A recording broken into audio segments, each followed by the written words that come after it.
ISIS-controlled territory is shrinking in Syria, and the U.S. president is declaring a military victory over the terrorist group. But there is another front growing in West Africa. A group known as ISWAP, the Islamic State West Africa province, is expanding its territory in northeast Nigeria and surrounding countries. I spoke with Drew Hinshaw, a reporter for the Wall Street Journal who's been covering the rise of this new group. He joined us from Warsaw, Poland last weekend via Skype. Let's talk about the growth of ISIS in West Africa, or they call themselves ISWAP. Who are they?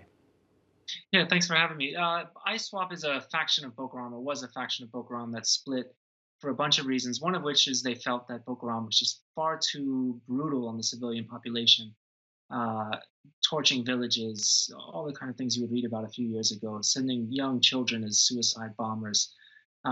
They had tactical advice from ISIS. Even ISIS thought that Boko Haram was too brutal, to the uncivilian friendly, and that's coming from ISIS. And so ISIS basically sent a series of letters to the Nigerian group that wanted to break away from Boko Haram and kind of laid out a theology that would be much more civilian friendly, the kind of things that guerrilla groups all around the world have tried to do, to befriend the local population and mesh yourself with the village, make it safe for people to come back to their farms and trade. I don't want to paint a totally, you know, picture of this ISIS group as if they're civilian friendly, because they've also, you know, committed their own massacres, but they're compared to Boko Haram, have been just much more better at the game of winning civilian support and creating a local population that doesn't mind them.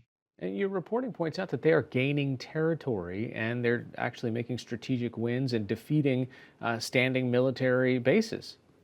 That's right. I think they've overrun 14. Last time we did a count or saw a count, it was 14 military bases in northeastern Nigeria. And some of those are, little more than a bit of fence and some, kind of small houses. But some of those are proper military bases. There was one on the shores of Lake Chad where you had German donated patrol boats. Troops would come there from Chad, Niger, Cameroon. It was a major center, and they spied on it using handheld drones, and then they overran it and took away enormous amounts of weapons and supplies they reportedly gave back to the local population. So if you So look that's at a map and see that they're kind of across now, Nigeria, Niger, Chad, what's their goal here? Do they want to build the equivalent of another caliphate in Africa? Yeah, I think there's something like that. When something that people miss is when ISIS declared their caliphate, they didn't consider their caliphate only Iraq and Syria. They kind of had these sort of, in a way, very grandiose declaration that there was a province in West Africa and a province here and a province in Libya, and the West Africa province, as they call it, has gone pretty far. I think they've learned from some of ISIS's strategic errors. They haven't baited the West. If anything, they've benefited from the U.S.'s sort of shift away from counterterrorism as the big U.S. Military priority. And I think that you could say they're creating something like a territory where the Nigerian government, frankly, can't dislodge them and see some benefit of a kind of live and let live relationship. So I was going to ask, what is the U.S. role here? I mean, have we essentially retreated, considered that the Boko Haram fight is over, and are we paying attention to this? Well, I think there's definitely a shift, and the Pentagon will talk about it. A shift away from counterterrorism as our overriding priority to contesting great powers like China.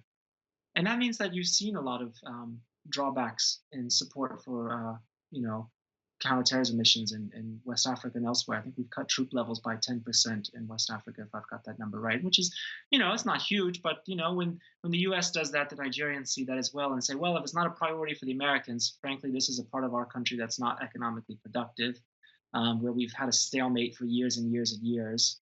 And I think it sends a signal, rightly or wrongly, that the Nigerians themselves have deprioritized or can deprioritize this as a concern because the country has other challenges.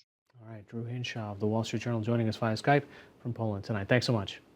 Thank you.